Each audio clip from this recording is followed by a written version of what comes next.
MJ, I understand that the Vice President Kamala Harris has issued her first public statement. I don't know if you have it right there, but presumably it's on your phone. If you didn't have it, maybe you could read it to our viewers.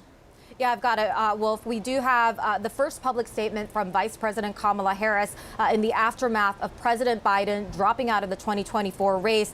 She says that she was honored to have received President Biden's endorsement and intends to earn and win the nomination for the presidency. This, of course, is the first time that we are hearing from him. We did report earlier that President Biden and Vice President Harris did speak on the phone earlier today. That is not surprising. Just a little bit more from the Vice President statement here. She says, I am honored to have the president's endorsement and my intention is to earn and win this nomination.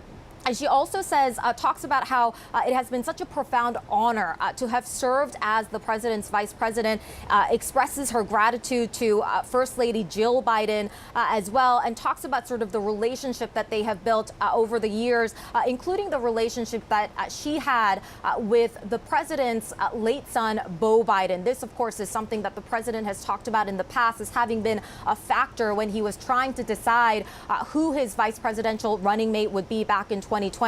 The vice president also says in her statement, with this selfless and patriotic act, President Biden is doing what he has done throughout his life of service, putting the American people and our country above everything else. Wolf, all of the attention now is going to really be on Kamala Harris. This has already been the case for the last several weeks as we have been sort of in limbo, trying to see where the president was going to land in terms of his own decision. But of course, given that things seemed headed in the wrong direction for the president for a while now, there has been a lot of speculation about Vice President Harris and whether an endorsement formally would come from the president, which of course it has. And so now we are going to be paying close attention to everything that she does just in the coming days. How does she carry herself in public now that this news is out? Does she sort of step up her campaign operations, which according to our reporting, of course, is going to be the case. We already know that in the last several days, we have seen her sort of step up as the president has been in Rehoboth, including at the last minute jumping on a call with concerned donors just several days ago, within the last 48 hours or so. So this is something now that is totally a different situation for Vice President Kamala Harris than it was, of course, a day ago, and all attention is going to be on her as the party now figures out how they are going to move forward with this nomination process. Wolf. Yeah, she's going to be the leader of the Democratic Party and the Democratic presidential nominee. We'll watch all of this very closely. MJ Lee, we'll get back to you. Thank you very, very much. Dramatic developments unfolding right now as well. Caitlin, I want to go back to you. Yeah, Wolf, obviously we're monitoring this. Everything is changing by the moment here. We just got that news from Senator Chris Coons a few moments ago. That is the co-chair of the Biden campaign, getting behind Harris as the nominee as well, saying that they will talk about in the coming days who she could select to put on that ticket with her as her running mate. Obviously, a dramatic development to see Harris now in this situation. We're waiting to see what other Democrats continue to say about this. I want to go back to Van Jones because, Van, you were just talking about what this day means and the significance of this in a personal level for President Biden. But also, it's a real calculus now for Democrats of what do they do, given there are 4 months to go before the presidential election. What do you make of Harris's statement where she plans to earn and win this nomination? I think it's very politically astute of her to say that because, again, this is a party that runs by rules, and we take the rules very seriously. Technically, Joe Biden can't just say, you're now the nominee. If Joe Biden stepped down from president, the Constitution says she's automatically president. But this is not about the Constitution. This is about the Democratic Party. And under our rules, it's the delegates who make the decision. It's not Joe Biden. It's not Kamala Harris. It's not Nancy Pelosi. It's not the Clintons. It's not the Obamas. Our delegates make the decision. And so she's being very politically astute by saying to the delegates, I am going to work to earn your support. I appreciate the support I'm getting from the Clintons and from everyone else, but I understand that it comes down to you. And by saying she's going to work to earn that support, I think that's very, very smart. So that gives the delegates the opportunity to feel that they can, they have a job to do. They have to make a decision here. Also, I think that she's letting other people know the water's warm. You want to jump in? You want to get some? You can try to earn these delegates' support as well. She's not saying, if you come against me, it's a problem. She's not closing the door. She's not saying, I accept Joe Biden, therefore I'm in. No. So that puts other Democrats in a very interesting position. If you're a swing state governor, if you're a rising star in this party, if you're a celebrity, if you're somebody who wants to say, look, I don't believe in Kamala Harris. I don't trust that she can win. I think I can win. What are you going to do?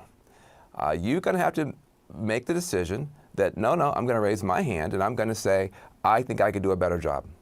I think I can win Pennsylvania, Wisconsin, Michigan. I think I've got a better shot. And I want those delegates to listen to me. So you're going to have to watch over the next 24, 48 hours. Does anybody else raise their hand and say that they want to also earn the nomination? What she's acknowledging is the nomination is not yet hers. And that's a very, very big deal. That's a true fact. But, in other parties, you might just have somebody just demagogue it, steamroll it, say, everybody get behind me. I am now going to lead this party. She's not doing that. Very politically astute.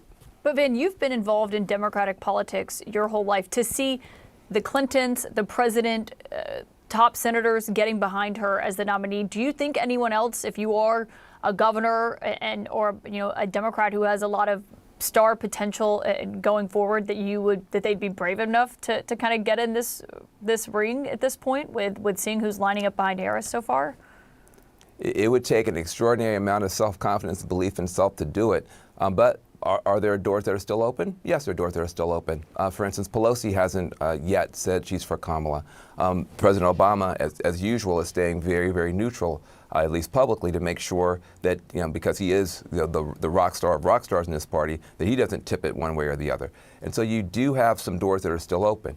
And so, but the grade just got steeper because Joe Biden gave the endorsement. He gave it immediately.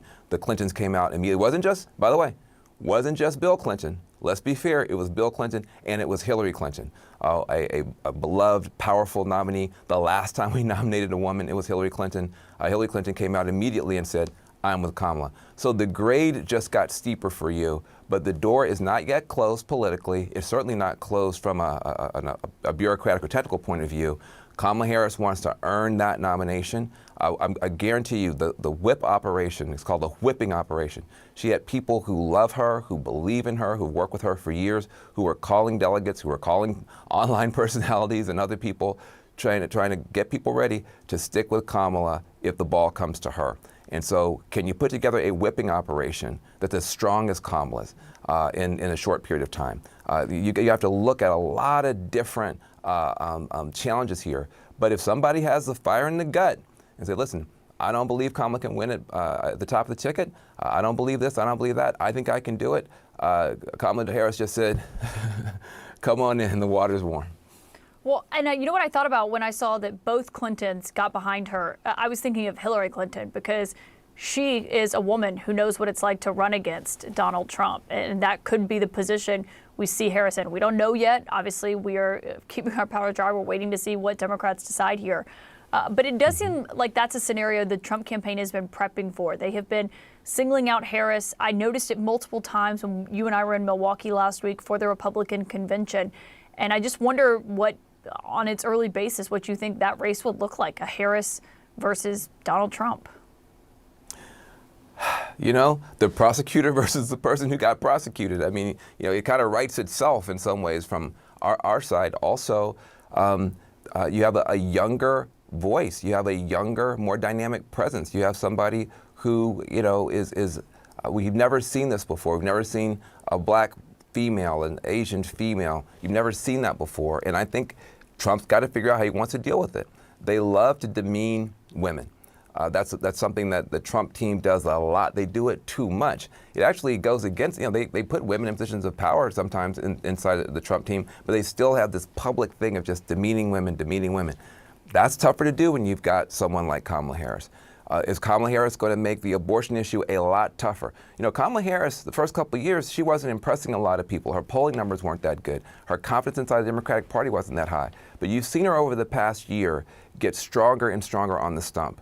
You've seen her get more and more self-confident in interviews. You've also seen the party warming up to her, especially black voters who are so critical.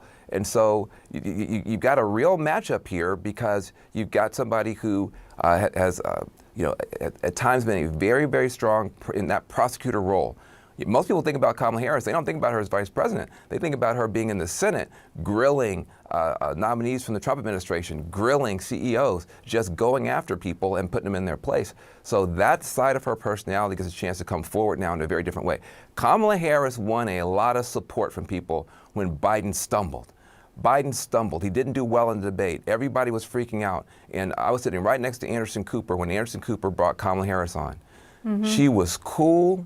She was calm. She was collected. She was strong. There was no time for anybody to hand her talking points. There was no time for anybody to write up a speech. There was no teleprompter. She had to just literally walk out there after her running mate had fallen, look in that camera, and deliver. And she delivered such a strong performance that it gave people in this party much more confidence in her. So she's riding a little bit of a wave now of momentum and support. But the door is not closed.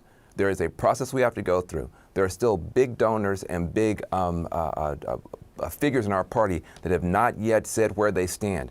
So if somebody wants to jump in, it is not a done deal yet. Somebody could still yet challenge Kamala Harris.